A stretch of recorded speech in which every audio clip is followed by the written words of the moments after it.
Good morning, all. Today we will be discussing next topic of building materials, that is plastics. हम लोग इसकी theoretical concept को देखेंगे पहले, और जैसे जैसे हम आगे बढ़ेंगे, जैसा कि हमने कल भी डिस्कस किया था, इसके फर्स्ट पार्ट में हम लोग डिस्कस करेंगे थियोरेटिकल कंसेप्ट को, और सेकंड पार्ट में हम लोग डिस्कस करेंगे इसके MCQ क्वेश्चंस जो वेरियस एग्जाम्स में आए हुए हैं। मैंने ये थियरी क्वेश्चंस को देखते हुए ही बनाया है, इसीलिए इसमें कुछ भी एक्स्ट्रा मटेरियल मैंने इंक्लूड नहीं किया है, और ये मोस्ट इफिशिएंट तरीके से मैंने इसको बनाया है ताकि ये कम से कम कंटेंट में ज़्यादा से ज़्यादा यूजफुल हो सके एग्जाम पर्सपेक्टिव के लिए। ठीक है, तो ये थियरी सिर्फ और सिर्फ एमसीक्यू के लिए हेल्पफुल है, इतना आप ध्यान रखिएगा। मोस्ट ऑफ द कंटेंट मैंने ट्राई किया है कि इसमें कवर हो जाए प्लास्टिक से। कोई भी टॉपिक जब मैं बनाता हूँ तो मैं ये ट्राई करता हूँ कि most of the topics cover हो जाएं जो कि आपके एमसीक्यू क्वेश्चंस के लिए हेल्पफुल हो। तो 99% चांस है कि आपके क्वेश्चंस इतने में से मिल ही जाएंगे। 1% चांस है कि कभी अगर क्वेश्चन इससे कुछ आउट ऑफ द सिलेबस आ जाए, कुछ भी घुमा के पूछ दे, तो हो सकता है आप ना कर पाए, तो उसको हमें इग्नोर करके ही चलना है, क्योंकि उस 1% के पीछे भागने से कोई फायदा नहीं है। 99% अगर आप कवर कर रहे हो, it is a great thing. ठीक है, तो मेरा प्रयास यही है कि कम से कम चीज़ों को, बट देखिए 3 मूल मंत्र आप याद रखिए। अगर आपको एग्जाम क्लियर करना है, गवर्नमेंट जॉब, तो आपको 3 मूल मंत्र याद रखना है। सबसे पहला कि इफिशियंट पढ़ाई करनी है आपको। दैट मीन्स आपको सब कुछ नहीं पढ़ना है, आपको सिर्फ और सिर्फ उतनी चीज पे फोकस करना है जितना इंपॉर्टेंट है एग्जाम पर्सपेक्टिव के लिए। ठीक है, दूसरा कि आपको इफिशियंट जो कंटेंट एक बार आपको मिल गया, उसको आपको इतनी बार रिवाइज करना है, इतनी बार रिवाइज करना है कि वो आपके दिमाग से कभी निकल ही ना पाए। ठीक है, दूसरा। तीसरा कि आपको उसको कीप ऑन रिवाइजिंग, रिवाइज आपको करते रहना है, और उसको क्वेश्चंस जो आते हैं वेरियस एग्जामिनेशन में उसके साथ उसको लिंक करते रहना है। ठीक है, कि आप जो पढ़ रहे हो उसमें और जो क्वेश्चंस आ रहे हैं उसमें क्या संबंध है, या फिर क्या डिफरेंस आ रहा है, आपको क्या पता चल रहा है कि अब मैंने ये पढ़ रखा है तो इसमें, और उसको आपको मॉडिफाई करते जाना है साथ के साथ। तो ये मॉडिफिकेशन प्रोसेस भी आपको साथ के साथ करना है। तो 3 प्रोसेस याद रखिए आप लोग। ये 3 मूल मंत्र आप लोग याद रखेंगे, आप कोई भी गवर्नमेंट जॉब इजीली क्लियर कर सकते हैं। पहला कि आप पहले इफिशियंट कंटेंट कुछ अलग कीजिए, सेपरेट कीजिए, इसको आपको पढ़ना है। और वो कैसे सेपरेट होगा? वो सेपरेट होगा आपके क्वेश्चन पेपर से। आप अगर 50 क्वेश्चन पेपर पढ़ लेंगे एक टॉपिक का, तो आपको पता चल गया कि क्वेश्चंस क्या पूछे जा रहे हैं। क्योंकि पूरा एक चैप्टर में, मान लीजिए प्लास्टिक चैप्टर का ही मैं एग्जांपल लूं, तो इसमें बहुत सारे कंटेंट हो सकते हैं जो पढ़ने लायक हो, but we need not to worry about all the things, we have to only cover the required things. So for that purpose, you have to first of all give the coverage of many questions, MCQ questions that have been asked in various examination. एक बार आप जब questions देखेंगे तो आपको इसका extent पता चलेगा कि क्वेश्चंस कहाँ कहाँ से पुटअप हो रहे हैं और किस टाइप के क्वेश्चन पुटअप हो रहे हैं। वहां से आपको इफिशियंट कंटेंट पता चलेगा। उतने कंटेंट को आप कट कीजिए और एक नोट्स बनाइए, या फिर जो भी आप बना सकते हो जिस तरीके से आपको बनाना है, बट इफिशियंट कंटेंट को कट करना बहुत ही जरूरी है। कम समय में आपको बेस्ट रिजल्ट चाहिए तो। दूसरा, उसको इतनी बार पढ़िए, इतनी बार पढ़ जाइए कि आपके वो दिमाग में हमेशा ही बैठा रहे। उसको रटने की जरूरत नहीं है, उसको बस आप पढ़ते जाओ 10 बार, 15 बार, 20 बार, जितनी बार हो सके। क्योंकि कंटेंट कम होगा तो पढ़ना भी आसान है, कंटेंट अगर ज्यादा है तो आप पढ़ भी नहीं सकते। तो पूरा बुक से पहले आप अपना एक कंसिस इफिशियंट नोट बनाइए, नोटबुक बनाइए। जो काम में यहाँ पे जिस तरह से मैं पीपीटी में कर रहा हूँ, यही काम आपको करना है। आप चाहे तो इसको भी प्रेफर कर सकते हैं, आप चाहे तो खुद अपना नोट बना सकते हैं। इट इज नॉट, ये मैंने बनाया है, ये मेरी समझ से, आप अपनी समझ से बना सकते हैं, आप जो आपके लिए मच मच बेटर होगा इस पीपीटी से। तो इट इज नॉट आइडियल नहीं है कि सबके लिए भी हमेशा ही एप्लीकेबल होगा। आप इसे बेटर नोट बना सकते हैं, आप इसे बेटर बना सकते हैं। बट मेरा प्रयास ये है कि आप इस रूल को, इस स्ट्रेटेजी को फॉलो करें, तो आप इजीली क्लियर कर सकते हैं गवर्नमेंट जॉब। तो चलिए स्टार्ट करते हैं आज का चैप्टर, जो कि है प्लास्टिक। ठीक है, तो चलिए प्लास्टिक चैप्टर में से क्वेश्चंस पूछे जाते हैं। मैं ये भी बताऊंगा कि किस किस टॉपिक से क्वेश्चन बार बार पूछे गए हैं और कौन सा हमारे सिर्फ थियोरेटिकल कंसेप्ट को बिल्डअप करने के लिए है। तो पहले हम लोग फाउंडेशन प्रिपेयर करते हैं कि प्लास्टिक जरूरी क्यों है, और ये इसका क्या रोल है एक सिविल इंजीनियरिंग बैकग्राउंड में, सिविल इंजीनियरिंग स्ट्रक्चर्स में, या फिर सिविल इंजीनियरिंग के जो स्ट्रक्चर्स होते हैं उसके बीच में इसका रोल कहाँ पे होता है। और फिर हम डिस्कस करेंगे इसके वेरियस टाइप्स क्या क्या है और कहाँ कहाँ पे इसको हम किस तरह से यूज करते हैं। तो चलिए आगे चलते हैं, स्टार्ट करते हैं आज का सेशन। देखिए क्या कह रहे हैं, these are the organic materials of high molecular weight which can be moulded to any desired form when subjected to heat and pressure in the presence of catalyst. 3 बातें हैं। पहला चीज कि ये एक ऑर्गेनिक मैटर होता है। ठीक है, this is the organic matter, this thing you have to remember, this is only for conceptual. Second thing is high molecular weight, क्योंकि ये एक किसी भी कंपाउंड से नहीं बना होता है, इसमें बहुत सारे कंपाउंड चेन के साथ जुड़े होते हैं, इसलिए इसका मोलिकुलर वेट काफी हाई हो जाता है। तो हाई मोलिकुलर वेट, दूसरा ऑर्गेनिक मटेरियल होता है ये चीज, और it can be moulded to any desired shape. The greatest advantage of the plastic is it can be mould to any desired shape. इसीलिए प्लास्टिक आज के डेट में इतना ज्यादा यूज हो रहा है। आप देख सकते हो कि जो इवन ग्लास को भी रिप्लेस कर रहा है प्लास्टिक, क्योंकि प्लास्टिक लाइट वेट होता है, चीपर होता है, और जिस शेप का हम चाहें उसको इजीली बना सकते हैं और कम खर्चे में, दैट मीन्स इकोनॉमिकल ऑल्सो। हम देखेंगे कैसे, इसीलिए इसकी पॉपुलैरिटी ज्यादा बढ़ रही है। Subject to heat and pressure in the presence of catalyst. Catalyst क्या करता है, जो कि हमने पीछे भी देखा था, फ्लक्स का काम करता है, जो कि हमने ग्लास चैप्टर में फ्लक्स पढ़ा था। वो आप ऊपर, मैंने ग्लास चैप्टर जो इससे पहले हमने सेशन कवर किया था, उसका लिंक मैंने ऊपर भी आई बटन में लिंक कर दिया है, और नीचे मैं डिस्क्रिप्शन में भी दे दूंगा, वो भी जाके आप देख सकते हैं। तो कैटलिस्ट यहाँ पे फ्लक्स का काम करता है। तो हम समझ गए जो प्लास्टिक है वो बेसिकली ऑर्गेनिक मटेरियल होता है जिसका मोलिकुलर वेट काफी हाई होता है, और कोई कोई भी शेप का उसको हम बना सकते हैं by subjecting high heat and high pressure in the presence of catalyst. Developed plastics are, जो आज के डेट तक जो डेवलपमेंट हुआ है प्लास्टिक्स में, सबसे पहले सेलुलोज को डेवलप किया गया था, कैसाइन प्लास्टिक को। सेलुलोज क्या था, ये एक नेचुरल प्लास्टिक था, क्योंकि सेलुलोज हमें प्लांट से मिलता है।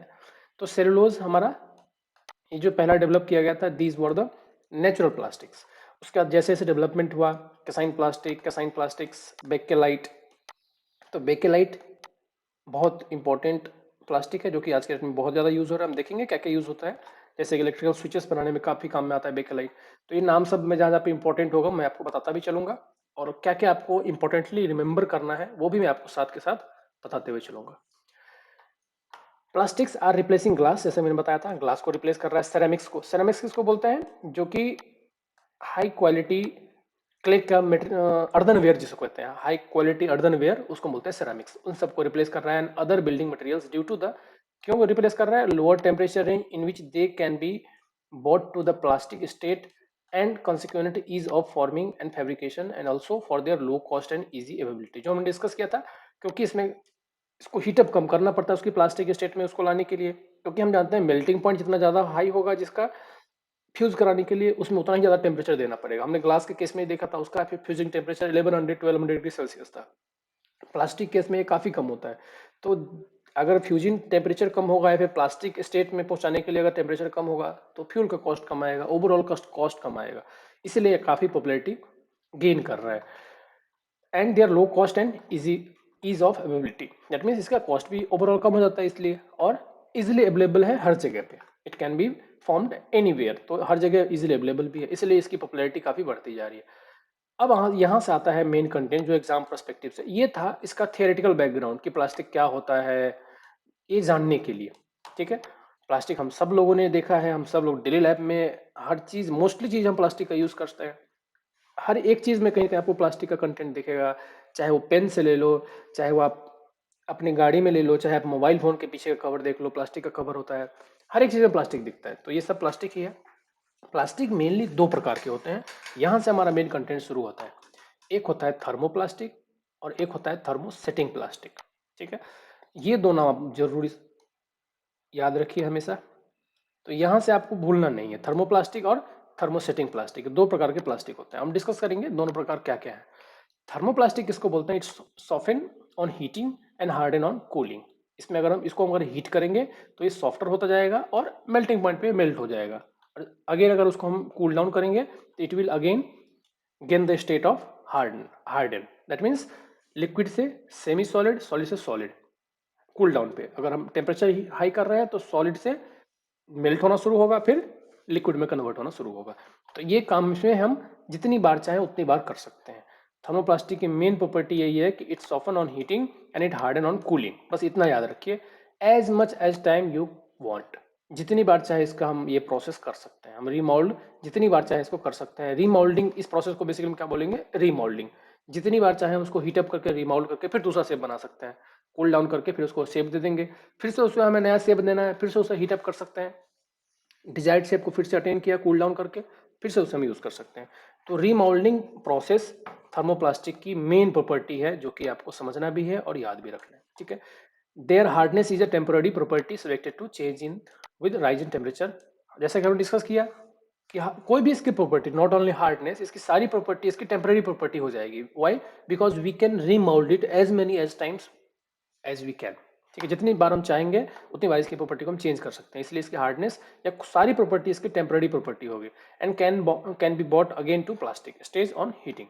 ठीक है, these are formed by addition polymerisation. यहां पे आपको याद रखना है ये चीज, थर्मोप्लास्टिक प्रॉपर्टी क्या है इसकी, हीटअप करने पे सॉफन होगा और कूल करने पे हार्डन होगा, जितनी बार भी हम करेंगे लाइफ साइकिल में उतनी बार। तो पहला चीज आपको ये याद रखना है। दूसरी चीज कि ये कौन से मेथड से बनता है, तो एडिशन पॉलीमराइजेशन से बनता है।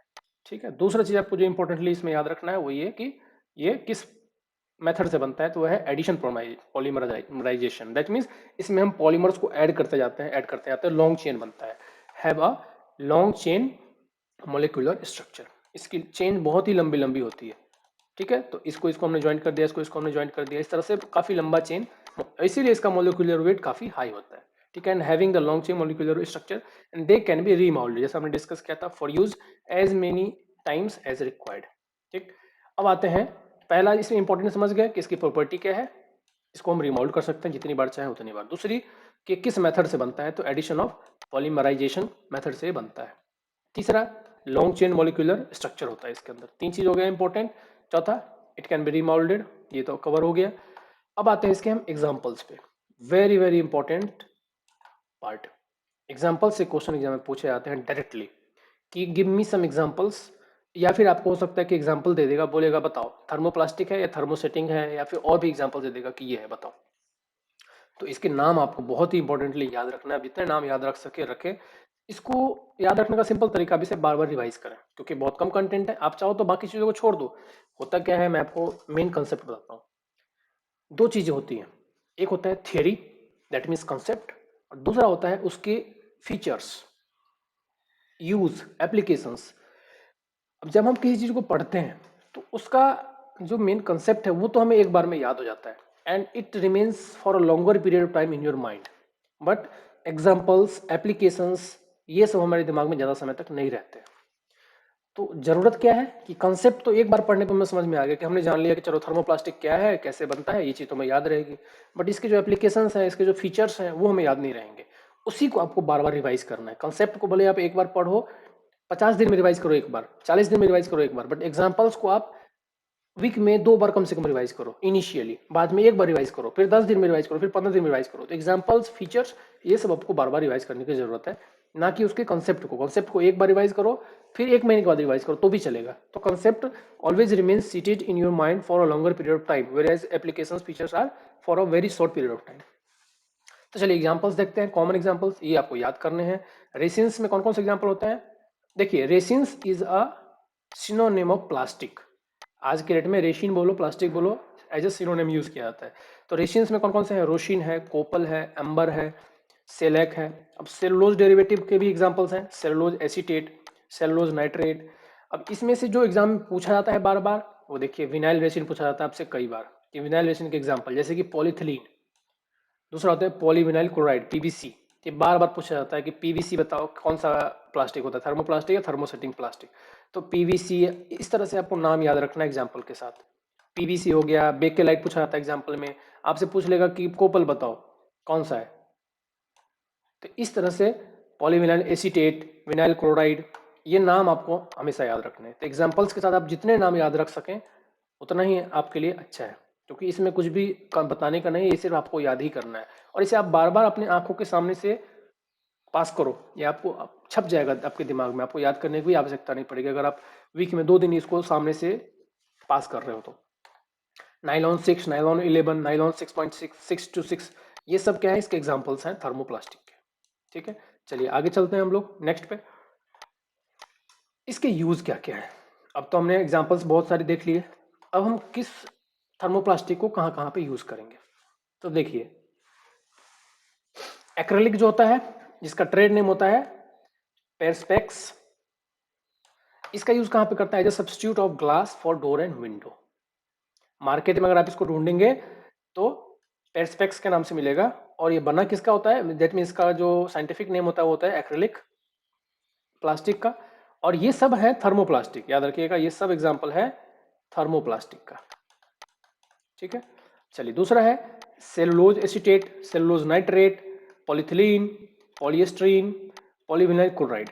इस सब के एग्जांपल्स आपको याद भी रखने साथ के साथ। पूछेगा कि पीवीसी किस में यूज होता है, यूज कहाँ पे करते हैं हम एक्चुअली में। जो पीवीसी टाइप का कैटेगरी का थर्मोप्लास्टिक होता है उसको हम यूज कहाँ पे करते हैं, तो ड्रेनेज पाइप में। जो ड्रेनेज पाइप होता है हमारे घरों में, फ्लोर फिनिश में जो हमारा यूज होता है मटेरियल, प्लास्टिक मटेरियल, उन सब में हम पीवीसी यूज करते हैं। पीवीए कहाँ पे यूज करते हैं, पॉलीविनाइल एसीटेट कहाँ पे यूज करते हैं, तो इमल्सन पेंट में यूज करते हैं। तो जब हम पेंट पढ़ेंगे उसमें भी देखेंगे हम कि पॉलीविनाइल एसीटेट का क्या काम होता है। तो ये सब पेंट में यूज होता है। पॉलीस्टाइन कहाँ पे यूज होता है, तो इलेक्ट्रिक इक्विपमेंट में, रेफ्रिजरेटर पार्ट्स में, फूड कंटेनर में, टॉयज में, इन सब जगहों पे हम पॉलीस्टाइन यूज करते हैं। तो आप यहाँ से भी याद रख सकते हैं ये सब क्या है, थर्मोप्लास्टिक है। ठीक है, दैट मीन्स इस property can be changed upon heating and pressure. ठीक, तो इस तरह से आप इसके एग्जांपल्स को याद रख सकते हैं। नेक्स्ट है दूसरा टाइप ऑफ प्लास्टिक जो कि है थर्मोप्लास्टिक, थर्मोसेटिंग प्लास्टिक। ठीक है, पहला था थर्मोप्लास्टिक, दूसरा है थर्मोसेटिंग प्लास्टिक।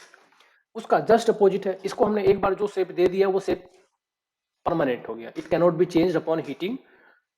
एक बार हमने शेप जो भी दे दिया वो परमानेंट नेचर का हो जाता है, तो कैनॉट बी रीयूज्ड। पहली बात तो इसको हम रीमोल्ड नहीं कर सकते। They require great pressure and momentarily heat during the moulding. But इसकी एक डिमेरिट भी है, जैसा कि हमने थर्मोप्लास्टिक में देखा था, कम हीट पे रिमोल्ड होता है, मेल्ट होता है और रिमोल्ड कर सकते हैं। बट इस केस में हम एक ही बार हमें जरूरत पड़ती है हीट अप करने की, बट ज़्यादा हीट की जरूरत पड़ती है, ज़्यादा हीट और प्रेशर की जरूरत पड़ती है। और एक बार जो इसने फाइनली हार्डन स्टेट गेन कर लिया, वो स्टेट में वो परमानेंटली बना रहता है। बस इतना ही सा कॉन्सेप्ट है। दोनों कॉन्सेप्ट आपको समझ में आ गया तो ये आपके टाइम दिमाग में काफी देर तक टिकेगा। अब आपको ये याद करना है कि थर्मोसेटिंग वाला कौन सा था और थर्मोप्लास्टिक कौन सा था। ये आपको बार बार कंफ्यूजन होगा कि परमानेंट सेट वाला कौन सा था, थर्मोसेट था। तो आप इसको ऐसे याद रख सकते हो कि जो परमानेंटली सेट हो जाए वो क्या है, परमानेंटली सेटर है, दैट मीन्स परमानेंट सेट वाला है। और थर्मोप्लास्टिक जो प्लास्टिक नेचर का है, दैट मीन्स उसको हम बार बार रिमोल्ड कर सकते हैं। तो आप इसको ट्रिक से या जैसे भी आप याद रख सकते हो, इसको याद रखो कि थर्मोसेटिंग वाला कौन सा है और थर्मोप्लास्टिक वाला कौन सा है। रीमोल्डेड वाला कौन सा है, थर्मोप्लास्टिक है, और जो रिमोल्ड नहीं कर सकते वो थर्मोसेटर है। Chemical reaction in this process cannot be reverse, once solidifies they cannot be soften. जैसा हमने डिस्कस किया, ये दोबारा से नहीं हो सकता रीगेन। और नेक्स्ट आते हैं हम लोग, the thermosetting plastic acquires three dimensional cross link structure. ये क्वेश्चन भी जैसा कि उस केस में देखा था, पिछले वाले केस में एडिशन पॉलीमराइजेशन से बनता है, ये एडिशन पॉलीमराइजेशन से। तो इसके लिए एडिशन पॉलीमराइजेशन था इंपॉर्टेंट, इसके लिए हमें cross link structure, that means cross link polymerisation इसके मेथड है जिससे बनता है। इसमें लॉन्ग चेन की बजाय क्रॉस लिंकेज होता है, इस तरह से क्रॉस लिंकेज होता है इसकी पॉलीमर्स में। ठीक है, डिफरेंट डिफरेंट पॉलीमर पे क्रॉस लिंकेज होता है with predominantly strong covalent bond. तो आपसे भी पूछ सकते हैं कौन सा बॉन्ड होता है इसमें, तो कोवेलेंट बॉन्ड होता है। During the polymerisation retaining strength even on heating, under prolonged heating they fail by charring. आपसे ये भी पूछ सकते हैं कि अगर हम काफी देर तक इसको हीट करें तो ये रीमोल्ड नहीं हो सकता, बट ये फेल हो जाएगा किसके द्वारा, तो इसकी कौन से मेथड है फेलिंग के, बाय चेयरिंग। ठीक है, इसकी बॉन्ड टूटने लगता है, ब्रेकेज, इसको बोलते हैं चेयरिंग इफेक्ट। अब कंपेयर टू थर्मोप्लास्टिक, थर्मोप्लास्टिक के कंपैरिजन में इसकी क्या एडवांटेज है, they are hard, strong and more brittle. तो आप यहाँ पे ये भी याद रखिए कि थर्मोप्लास्टिक कंपैरिजन में it is more harder than thermoplastic, it is more stronger and it is more brittle also. The important thermosetting resins are, अब एग्जाम्पल्स यहाँ पे अगेन याद रखना है। फेनोलिक रेसिन्स जिसे हम कहते हैं फेनोप्लास्ट, जिसका दूसरा नाम है बेकेलाइट। तो देखिए यहाँ पे बेकेलाइट इसका कॉमन एग्जाम्पल। तो एग्जाम में आपसे क्या पूछा जाएगा कि बेकेलाइट इज एग्जाम्पल ऑफ, या फिर बेकेलाइट किसके लिए यूज होता है, तो बेकेलाइट हम जानते हैं इलेक्ट्रिकल स्विचेस में यूज होता है। तो इस प्रकार से आप इसके नाम के साथ एग्जाम्पल भी और कौन से कैटेगरी में ये फॉल होता है, ये दोनों चीजें आपको याद रखनी है। दूसरा है एमिनो रेशिन, पॉलिएस्टर रेशिन, किस में काम आता है, रेनफोर्स प्लास्टिक, एफआरपी वगैरह जो बनाते हैं उसमें हम पॉलिएस्टर रेसिन यूज करते हैं इसके। इपॉक्सी रेशिन, इपॉक्सी रेशिन जानते हैं एडिशिव में, एडिशिव किसमें, कोई भी जहां पे भी हमें बाइंडिंग ग्लू यूज करना है, ग्लू में बेसिकली एडिसिव मींस ग्लू, तो ग्लू जहाँ पे यूज करना है वहां पे हम इपॉक्सीडेशन यूज करेंगे। जनरली पेंट में भी यूज होता है, बट मोस्टली ये एडिसिव ग्लू जहाँ पे हमें बनाना है वहां पे हम इपॉक्सीडेशन यूज करते हैं। सिलिकॉन रेशन होता है। The principle use are in electrical equipment, but most of the time thermosetting plastic हम यूज कहाँ पे करते हैं, इलेक्ट्रिकल इक्विपमेंट में, जो कि एक बार हमने बना दिया तो परमानेंट रहेगा। जैसे कि प्लग होता है, सॉकेट होता है, स्विच होता है, एस्ट्रे वगैरह, knob, handles etcetera.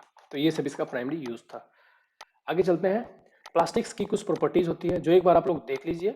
Exam perspective से इतना इंपॉर्टेंट नहीं है, बट हो सकता है इसमें से कभी पूछ ले कि प्लास्टिक की इनमें से क्या प्रॉपर्टी है।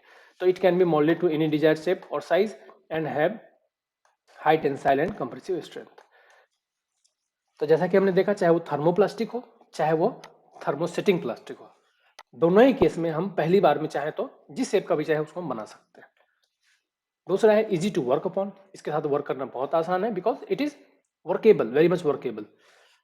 Light in weight and few varieties are glossy like glass. तो ये हल्का भी होता है और कई सारे केस में बहुत ज़्यादा ग्लॉसी भी होता है। दैट मीन्स इसकी रिफ्लेक्शन बहुत ज़्यादा हाई होती है, जिसकी कंपैरिजन हम ग्लास से भी कर सकते हैं कई जगह पे। तो ये इसकी एडवांटेज भी है। Not attacked by insect and fungi. तो फंगाई और इंसेक्ट का इस पर कोई असर नहीं होता है।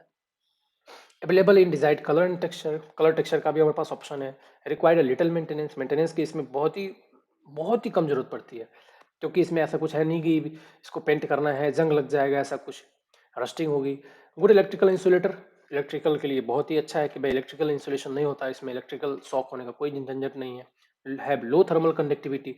थर्मल के हिसाब से भी देखा जाए तो अच्छा है, क्योंकि हीट को ये पास नहीं होता है। थर्मल कंडक्टर, गुड लो थर्मल कंडक्टर भी है, और इलेक्ट्रिसिटी के लिए भी यहाँ पे बैड कंडक्टर है। तो गुड इलेक्ट्रिकल इंसुलेटर भी है और लो थर्मल कंडक्टिविटी भी है। शॉक एब्जॉर्बिंग मटेरियल भी है। दैट मीन्स ये शॉक एब्जॉर्बेंस में भी एज कम्पेयर टू ग्लास ये बहुत अच्छा प्रॉपर्टी शो करता है। कैन बी सोन। इसको हम सोइंग भी कर सकते हैं, जैसे कि हम टिम्बर में करते हैं सोइंग, इसको भी हम सोइंग कर सकते हैं। ड्रिलिंग भी कर सकते हैं। And punched and welded easily. ठीक है, इसमें हम ज्वाइंट करके वेल्डिंग भी कर सकते हैं। दो प्लास्टिक को ज्वाइन करना है, अगर आपका थर्मोप्लास्टिक है you can easily weld it, not by steel, just like steel, but you can weld it by heating it up and then joining two materials into one. High strength to weight ratio, this is the most important property कि high strength to weight ratio है। तो इसको क्या बोलते हैं हम, specific strength बोलते हैं। ठीक, स्ट्रेंथ टू वेट रेशियो बहुत कम है, इसका बहुत हाई होता है इसका। High resistance to weathering condition, किसी भी वेदरिंग कंडीशन के लिए ये बहुत ही अच्छा माना जाता है, क्योंकि ये जल्दी वेदर के इफेक्ट में नहीं आता है as compare to any other metals. Specially metals बहुत जल्दी इन्वायरमेंट के इफेक्ट में आते हैं। कोरोजन रेजिस्टेंस, कोरोजन का इसमें कोई झंझट नहीं है। डेकोरेटिव सरफेस इफेक्ट, डेकोरेशन के काम में भी बहुत अच्छा मिलता है। पेंटिंग और polishing of the surface is not required, क्योंकि ये इसका फेडअप नहीं होता, इसकी प्रॉपर्टी लूज नहीं होती, इसमें कोई आपको डिफेक्ट्स नहीं दिखेंगे, सरफेस डिफेक्ट्स नहीं दिखेंगे, इसलिए इसकी पॉलिशिंग और पेंटिंग की जरूरत ज़्यादा नहीं पड़ती है। हाई रिफ्रैक्टिव इंडेक्स, जैसे कि हमने डिस्कस किया, रिफ्रैक्ट आर आई की वैल्यू भी इसकी काफ़ी हाई होती है, इसलिए आपको शाइनिंग एपिडेंस दिखता है, जैसे कि ग्लास में हमें दिखता है। Some varieties are hard as steel. जो हम थर्मो सेटिंग प्लास्टिक यूज करते हैं वो काफ़ी हार्ड भी होते हैं, बहुत ज़्यादा हार्ड होते हैं, तो इसकी hardness as comparable to the steel भी हमें देखने को मिलता है। Withstand moisture, oil and grease. तो मॉइस्चर को, ऑयल को, ग्रीस को अच्छी तरह से हैंडल कर सकता है ये। दूसरा कि इनफ्लेमेबल होता है, इतनी जल्दी इसमें आग नहीं लगती है, जैसा कि केस में हम देखते हैं कि टिम्बर वगैरह बहुत ही सेंसिटिव होता है फायर के, बट इस केस में हमें फायर का कोई इनफ्लेमेबल इतनी इजीली नहीं मिलता है। बहुत ही रेयर हो जाए, बहुत ही हाई टेम्परेचर हो जाए तो it can melt, but it cannot catch fire. अब एक होता है कि कैच फायर, की आग को ये सपोर्ट करे डेवलप होने में, बट ऐसा इसमें नहीं देखा जाता। High coefficient of thermal expansion, इसकी कोफिशिएंट ऑफ थर्मल एक्सपेंशन काफ़ी हाई होती है, about 10 times of the steel. ये हमारे लिए एक नुकसानदेह है कि अगर हीट बढ़ता है, हाँ, कहाँ पे, जहाँ पे अगर हमें ये डिफेक्ट दे सकता है। High coefficient of thermal expansion का मीन्स जैसे जैसे हीट बढ़ेगा इसकी लेंथ भी बढ़ती जाएगी, जैसे जैसे हीट घटेगा, तो हीट से काफ़ी सेंसिटिव है हीट के रिस्पेक्ट में। Why? Because we know that its melting point is very low as compared to other material. That's why it is high sensitive towards the temperature. Deterioration under prolonged exposure to sun ultraviolet rays. इसकी जो डिटीरिएशन होती है, means इसका डेमेरिट क्या है कि अगर हम काफ़ी देर तक यूवी रेज के सामने रखें सन की, तो ये डिटीरिएट होता है। दैट मीन्स इसमें डिके होता है, या फिर एक तरह से कह सकते हैं कि इसका लॉस होता है, इस मटेरियल का लॉस होता है, जो कि इसके लाइफ टाइम को इफेक्ट करता है। लो मैन्युफैक्चरिंग कॉस्ट, हेंस चीप। ये तो हमने पहले डिस्कस किया था कि मैन्युफैक्चरिंग कॉस्ट इसका काफ़ी लो होता है, इसलिए काफ़ी सस्ता मिलता है हमें। नेक्स्ट आते हैं हम लोग कॉन्स्टिट्यूएंट्स ऑफ प्लास्टिक्स। इसके कौन कौन से कॉन्स्टिट्यूएंट, मतलब किन किन चीज़ों से मिलकर ये बनता है। ठीक है, तो इसको हम फटाफट डिस्कस कर लेते हैं। मेन मेन पॉइंट्स इसका आपको इसमें याद रखना है। पहले तो रेशिन से मिलकर बनता है। रेशिन क्या होता है? बाइंडर, जो सबको एक साथ जोड़ के रखता है, जो कंक्रीट में सीमेंट काम करता है, वही यहाँ पे रेशिन काम करता है as a binder for holding different constituent together. Thermosetting resins are usually supplied as a linear polymer of a comparatively low molecular weight, being fusible and moldable. तो थर्मोसेटिंग जो होता है रेसिन्स, वो कहाँ पे सप्लाई किया जाता है? Linear, as a linear polymer of comparatively low molecular weight. तो काफ़ी लो मोलिकुलर वेट के बहुत सारे जब एक साथ जुड़ जाते हैं तो हाई मोलिकुलर वेट का निर्माण करते हैं। बिंग फ्यूजिबल एंड मोल्डेबल, ताकि वो इजीली मोल्ड हो सके। तो लो मोलिकुलर वेट अगर बहुत सारे मिलेंगे तभी वो हैवी मोलिकुलर वेट का निर्माण करेंगे, और इसीलिए ये हाई बिंग फ्यूजिबल भी होते हैं, कम टेम्परेचर पे फ्यूज हो सकते हैं और मोल्ड भी हो सकते हैं। तो ये इसकी प्रॉपर्टी है, और ये सब किसकी वजह से होता है? रेशिन की वजह से। दूसरा होता है plasticizer. It modifies the plastic to impart desirable combination of strength. तो दूसरा जो है प्लास्टिसाइजर क्या करता है? इसकी स्ट्रेंथ को कंट्रोल करता है, इसकी फ्लेक्सिबिलिटी को कंट्रोल करता है और इसकी टफनेस को कंट्रोल करता है। Toughness means resistance to impact, flexibility means ability to deform, strength means tensile strength और कंप्रेसिव स्ट्रेंथ। तो इन सबको कंट्रोल कौन करता है? प्लास्टिसाइजर। प्लास्टिसाइजर्स के एग्जांपल्स आपको याद रखने हैं जो कि कॉमनली यूज होते हैं। अब plasticizer which are mostly liquids. तो जो इसमें प्लास्टिसाइजर यूज होता है वो मोस्टली क्या होते हैं? लिक्विड स्टेट में होते हैं। Are usually organic compounds. Generally होते क्या है? ऑर्गेनिक कंपाउंड्स होते हैं। एग्जांपल्स हम देखेंगे।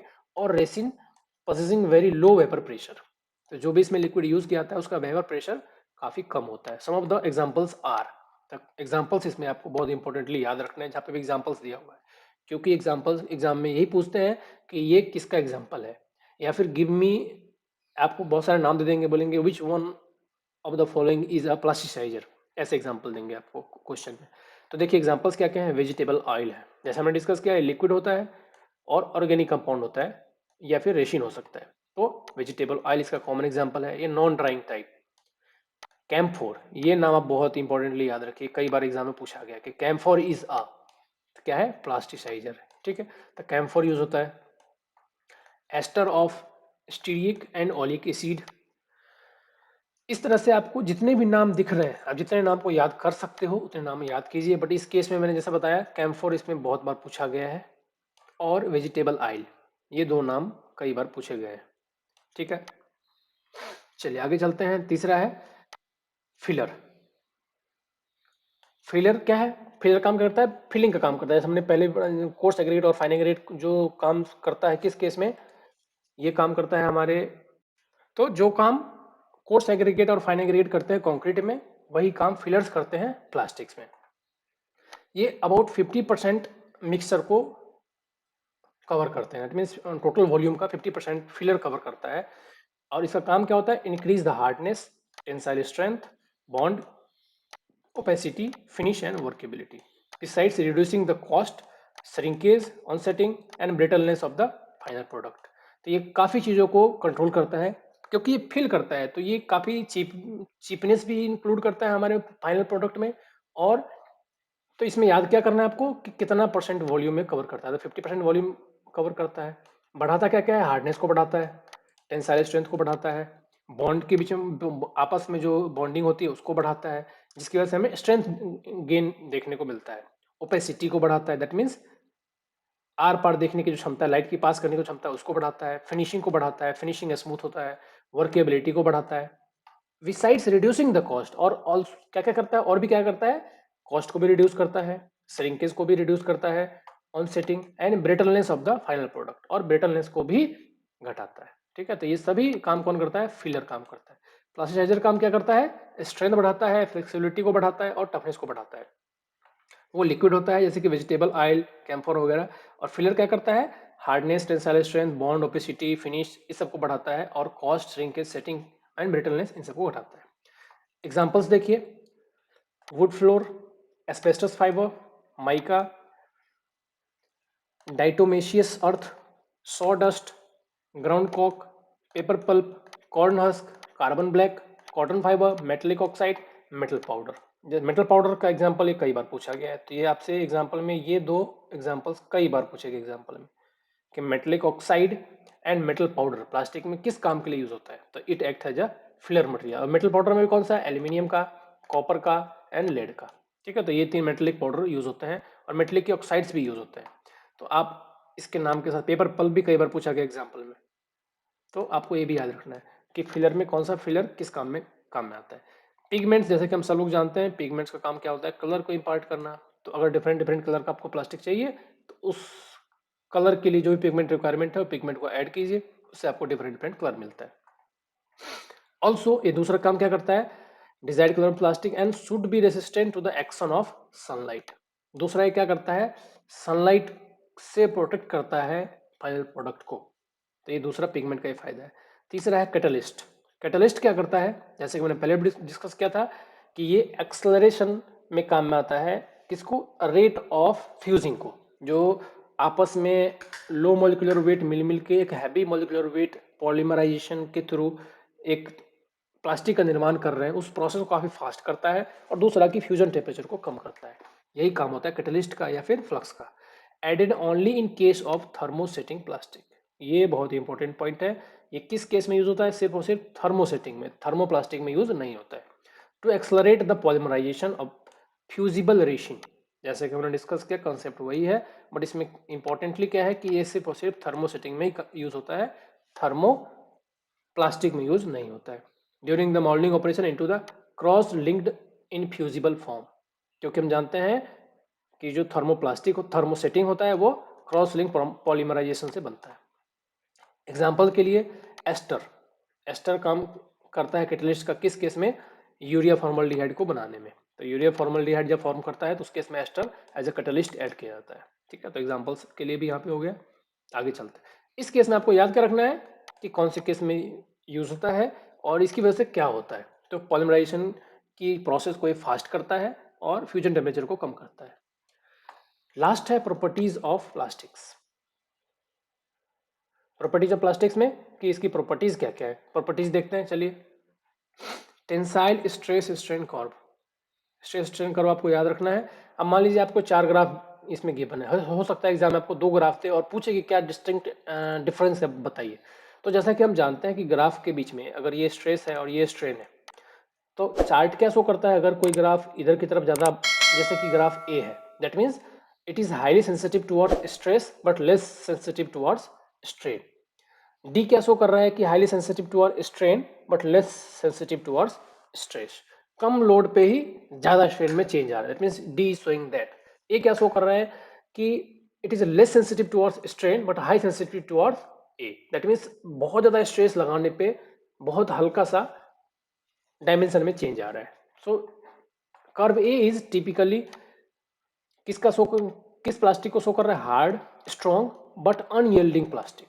अनयील्डिंग मीन्स ये यहाँ पे जाकर टूट रहा है, तो इसकी टूटने से पहले लेंथ कोई खास इंक्रीज नहीं हो रही है। तो हार्ड तो है, why, because it is showing very much strength before failure as compare to other B, C and D charts or B graph, these graphs. So it is hard and strong, but it is unyielding type. Why? Because it is showing less strain before failure as compared to other graphs in the figure. Like molded thermosetting material. ऐसा कौन show करता है property, thermosetting materials. जैसे कि हमने देखा था, क्योंकि वो हार्ड होता है, स्ट्रॉन्ग होता है और ब्रिटलनेस भी ज्यादा होता है। Unyielding means brittleness here. And paper laminates, दूसरा एग्जांपल है इसका paper laminates. Curve B is relates to the material like cellulose acetate, cellulose acetate butyrate and some fabric materials. तो बी क्या शो कर रहा है कि इसमें जैसे कि हमारा माइल्ड स्टील में होता है, एक यील्ड स्ट्रेंथ आया, फिर एक ड्रॉप आया, फिर अगेन स्ट्रेंथ गेन करना शुरू किया और फिर काफी स्ट्रेंथ के बाद जाके फेल हुआ। तो इस प्रकार की जो प्रॉपर्टी शो करता है वो कौन है, सेलुलोज।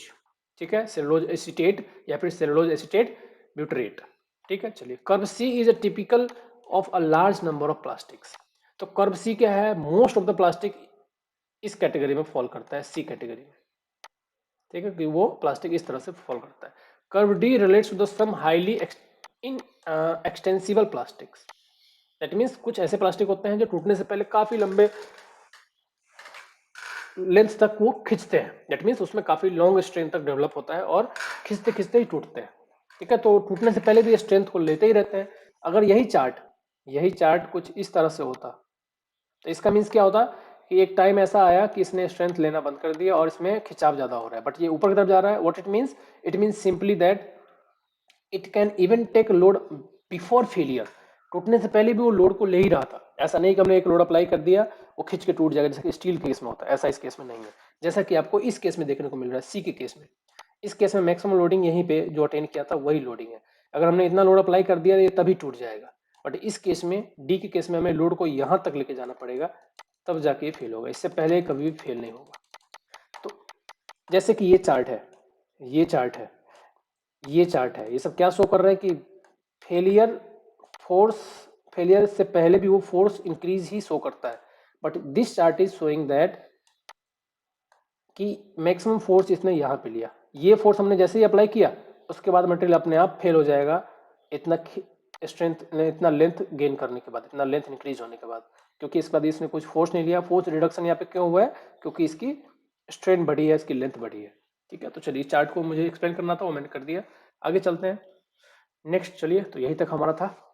तो प्लास्टिक चैप्टर में जो इंपॉर्टेंट पॉइंट्स थे वो मैंने डिस्कस कर दिया। इसका जो सेकंड पार्ट में लाऊंगा उसमें मैं सारे एमसीक्यूज कवर करने की कोशिश करूंगा जो वेरियस एग्जामिनेशन में आए हुए हैं आज तक। Thank you all, thanks for the watching. कैसा लगा वीडियो आप लोग जरूर बताइएगा कमेंट में। अगर कुछ इंप्रूव करना चाहते हैं आप लोग कि मैं क्या इंप्रूव करूं तो आप लोग मुझे कमेंट में लिख सकते हैं। वीडियो को लाइक कीजिए, शेयर कीजिए अपने दोस्तों के साथ। Thanks for the watching. Thank you all, मिलते हैं नेक्स्ट वीडियो में।